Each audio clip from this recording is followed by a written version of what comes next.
किसी जंगल में एक टूनी नाम की चिड़िया रहती थी। वह बहुत मेहनती थी।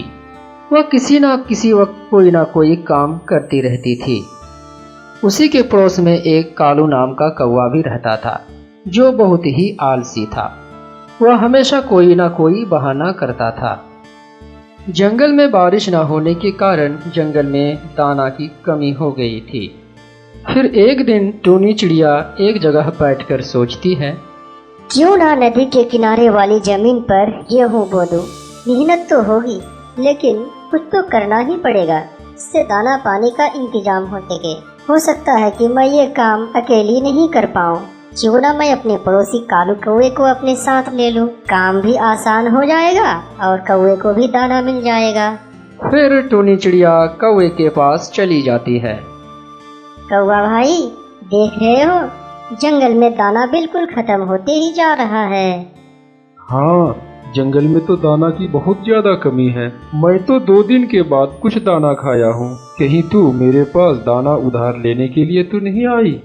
नहीं कौवा भाई, मुझे पता है मुझे आपके घर से क्या मिलेगा। तुम तो खुद अपने लिए बड़ी मुश्किल से दाना ढूंढते हो, पर मैंने इस बार कुछ नया सोचा है। क्या नया सोची हो तुम टूनी चिड़िया? नदी के किनारे बहुत ढेर सारी जमीन खाली पड़ी हुई है और मेरे पास कुछ दाने भी हैं। अगर आप मेरा साथ देंगे तो दोनों मिलकर इस दाने को उस जमीन पर बो देते हैं। फिर हमारे पास खाने की कोई कमी नहीं होगी। बात तो ठीक है, काम तो हम दोनों कर लेंगे। बाकी उसमें जो फसल होगा हम दोनों आधा आधा बांट लेंगे, फिर हमारा काम भी बन जाएगा। तो फिर चलो, आज हम दोनों जमीन पर जाकर हल चलाते हैं, क्योंकि जब तक जमीन नरम नहीं होगी उसमें बीज नहीं उगेगा। इसलिए चले हम दोनों जमीन को नरम करके आते हैं। तुम आज अचानक मुझसे ये सब कह रही हो? अचानक तो मुझे ये सब नहीं होगा। तुम ऐसा करो, तुम आज जाओ, जमीन को नरम करके आ जाओ। बाकी का काम कल से मैं तुम्हारे साथ पूरा करूँगा। अगर आपको कुछ काम है कौवा भैया तो कोई बात नहीं, मैं अकेली जाकर जमीन को नरम कर लेती हूँ। हाँ, लेकिन कल बीज बोना है, तुम्हें जाना जरूरी है। पक्का, मैं कल तुम्हारे साथ जाकर सारे ही बीज अकेले ही बो दूंगा। फिर टूनी चिड़िया अकेली ही जमीन पर हल चलाने के लिए चली जाती है। फिर टूनी चिड़िया जमीन पर पहुंचकर जमीन को नरम कर देती है। फिर वह अपना घर चली जाती है। पूरे दिन धूप में काम करने की वजह से वह थक जाती है और आकर ही सो जाती है। फिर सुबह टूनी चिड़िया अपने पास जो दाना था उसे लेकर कालू कौवे के पास चली जाती है। आओ टूनी चिड़िया, मैंने कल सोचा था कि मैं भी खेत पर काम करने जाऊं, लेकिन धूप बहुत तेज थी, इसलिए मैं जा ना सका। वैसे तुमने जमीन को अच्छी तरह से नरम की हो ना? कौवा भैया, आप मजाक अच्छा कर लेते हो। हाँ, मैंने जमीन को अच्छी तरह से नरम कर दिया है, लेकिन आज भी काम बहुत ज्यादा है। सारे दाने को उस जमीन पर बोना है। ये कोई बड़ा काम नहीं है, यह बहुत ही आसान काम है। मेरा दादा जब जिंदा थे तो मैं उसी के साथ खेत पर काम करने जाया करता था। वो बहुत अच्छी तरह से दाना बोते थे। मैंने उनसे बहुत कुछ सीख लिया है। तो फिर चलो। जैसे ही कौवा जाने का सोचता है, उसकी नजर सूरज पर पड़ती है, जो बहुत तेजी से चमक रहा था। वह पूरा गर्म हो गया था। यह देखकर कौवे की नीयत खराब हो जाती है। टोनी, तुम चलो, मैं तुम्हारे पीछे पीछे अभी आ जाता हूँ। फिर टूनी चिड़िया अकेले ही जमीन पर चली जाती है। जमीन पर पहुंचकर वह दाना बोना शुरू कर देती है और कौवा का भी इंतजार करती रहती है। फिर टूनी चिड़िया सारे दाने को बो देती है। शाम हो जाती है, पर कौवा आज भी खेत पर नहीं आता। तब वह घर वापस आ जाती है। आकर देखती है तो कौवा सामने ही बैठा था। चिड़िया, मैं तो जाने ही वाला था, पर जैसे ही मैं निकला मेरे सर पर बहुत तेज दर्द होने लगा। सर में बहुत ज्यादा दर्द था, इसलिए मैं जा ना सका। लेकिन कल मैं खुद ही तुम्हारे पास चला जाऊंगा। तो मुझे सारा काम बता देना। अगर हो सके तो वो सारा काम मैं खुद ही अकेला ही कर लूंगा। मैंने तुम्हारी बात मान ली। तुम्हारे सर में दर्द था, भला तुम झूठ क्यों बोलोगे? मैं बहुत ज्यादा थकी हुई हूँ, मुझे अब जाकर आराम करना होगा। फिर टूनी चिड़िया अपनी घोंसले में चली जाती है। अगले दिन तो सूरज और ज्यादा गर्म था, बिल्कुल वो आग उगल रहा था। लेकिन चिड़िया कोई परवाह नहीं करती। वह खेत पर जाने की तैयारी कर ही रही होती है, तभी कौवा वहाँ आ जाता है। तुम भी सोचोगी कैसा पार्टनर है मेरा, जो रोज बहाना बना देता है, इसलिए मैं खुद ही तुम्हारे पास चला आया। पर टूनी चिड़िया, मुझसे काम वोम नहीं होता, मैंने काम कभी नहीं किया, इसलिए अगर मैं तुम्हारे साथ जाऊं तो सब पक्षी मुझ पर हंसेंगे। इसलिए तुम चलो, मैं दूसरी तरह से अभी झटपट कांव कांव करते हुए आया, ताकि कोई मुझे देख ना ले। मैं किसी की नीयत पर शक नहीं करती, तुमने जो कहा वो सच ही होगा। लेकिन तुम आ जाना, आज दाने को पानी देना है। अरे क्यों नहीं, मुझे भी तो अपने फसल की चिंता है, मैं क्यों नहीं आऊँ? तुम जाओ, मैं बहुत जल्दी आ जाता हूँ। फिर टूनी चिड़िया अपनी खेत चली जाती है और फसल पर पानी देना शुरू कर देती है और कौवे की बार बार राह देखती है, लेकिन कौवा आज भी नहीं आया। फिर शाम हो जाती है, तब चिड़िया थक हार कर अपना घर वापस चली जाती है। कौवा फिर बैठ कर टूनी चिड़िया का इंतजार कर रहा था। टूनी चिड़िया, तुम मुझे झूठा मत समझना।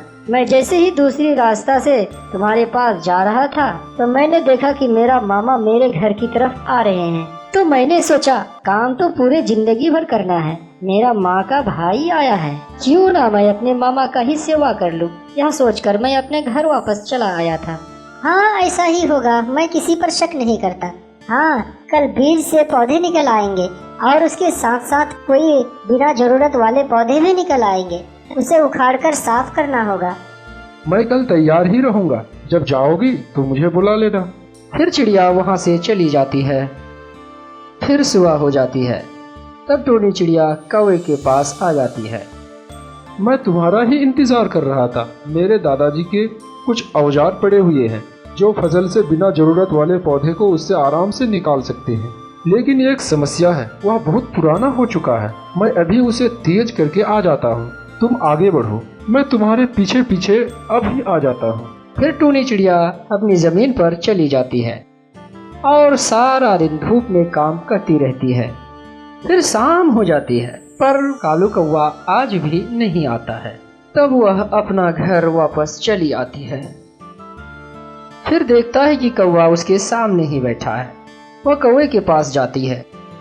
जब तक कौवा कुछ बहाना बनाता, उससे पहले ही टूनी बोलती है, धूप में काम करना मुश्किल है, इसलिए आज तुम नहीं आए हो, यही ना? नहीं चिड़िया बहन, ऐसा नहीं है। मैंने सोचा है जब फसल उगी आई है तो इसकी कटाई भी तो करनी होगी। अगर इतनी तेज धूप में दोनों बीमार हो गए तो फिर इसकी कटाई कौन करेगा? बस मैं यही सोचा। इस तरह से कुछ दिन बीत जाते हैं। कौवा बहुत ही चालाक था। वह जानता था कि अब फसल तैयार हो चुका है, इसलिए वह टूनी चिड़िया के पास चला जाता है। चिड़िया, फसल तो अब तैयार हो गई होगी, कब कटाई करनी है? मेरे दादाजी के हिसाब से आज तो फसल काटने का दिन है। ये हिसाब तो तुम्हारा बहुत पक्का है, आज ही कटाई करनी है। मैं इसीलिए तुम्हारे पास आया था, पर तुम नहीं सोचना कि फिर आज कोई बहाना बनाने आया है। मेरे दादाजी का एक हथियार पड़ा हुआ है जिससे फसल की कटाई करते हैं, लेकिन वह बहुत पुराना था, वो बिल्कुल तेज नहीं था, इसलिए मैं उसको तेज कर रहा था। मैंने सोचा जो मैं तुम्हें पहले बता दूं। तुम अभी चली जाओ, मैं तुम्हारे पीछे पीछे अभी आ जाता हूँ। हाँ, वो औजार तो बहुत जरूरी है, तुम उसे लेकर आओ, मैं अब चली जाती हूँ। फिर चिड़िया अपनी जमीन पर चली जाती है और अपने चोंच से ही सारी फसल को इकट्ठा कर लेती है। फिर उससे दाना को अलग कर लेती है और खड़ को एक जगह रख देती है। फिर शाम हो जाती है, तभी कौवा वहाँ पर आ जाता है। टूनी चिड़िया, क्या काम पूरा हो गया? शायद मैं आज लेट आया हूँ। मैंने सोचा अगर आज मैं नहीं गया तो टूनी चिड़िया मुझ पर शक करेंगे और कहेंगे कि कौवा भाई कोई ना कोई बहाना बनाते हैं, बहुत बहानेबाज हैं। मैंने देखा कि आसमान में बादल लगा है, इसीलिए मैं बहुत तेजी से आया। मैंने सोचा है जब इतने मेहनत से फसल उगाए हैं तो फसल कहीं बारिश में बर्बाद ना हो जाए, इसलिए मैं भागा भागा आ गया। अब एक काम करते हैं, बारिश शुरू होने से पहले हम लोग फसल को आधा आधा बांट लेते हैं। मेरे दादाजी मुझे ये काम बहुत अच्छी तरह से सिखा कर गए हैं। फिर कौवा दाने वाले ढेरी पर जाकर बैठ जाता है। ये दाने वाला हिस्सा मेरा और वो खड़ तुम्हारा। तुमने बहुत ज्यादा मेहनत की है, इसलिए वो बड़ा ढेर तुम्हारा है। तुमने बहुत ज्यादा मेहनत की है, इसलिए बड़ा ढेर तुम्हें मिलना चाहिए। वो खड़ का ढेर बहुत बड़ा है, इसलिए वो तुम्हारा है। यह सुनकर टूनी बहुत हैरान होकर उसकी तरफ देखती है। जाओ जाओ, जल्दी जाओ और अपना घर संभाल लो और अपने घर लेके जाओ, क्योंकि बारिश आने वाली है। फिर टूनी चिड़िया मायूस होकर खड़ के पास जाकर बैठ जाती है। फिर बारिश शुरू हो जाती है। फिर टूनी चिड़िया उस खड़ में जगह बनाकर अंदर चली जाती है। फिर कौवा जल्दीबाजी में उस दाने के अंदर ही घुस जाता है। ज्यादा बारिश होने के कारण सारा दाना भारी हो जाता है और कौवा दबकर उसी में मर जाता है। दोस्तों, अगर कहानी अच्छी लगी हो तो इसे लाइक कर दें और अभी तक हमारे चैनल को सब्सक्राइब नहीं किए हैं तो सब्सक्राइब कर लें और साथ ही साथ बेल आइकन को भी दबा दें ताकि वीडियो का नोटिफिकेशन आप तक सबसे पहले पहुंचे। Thank you.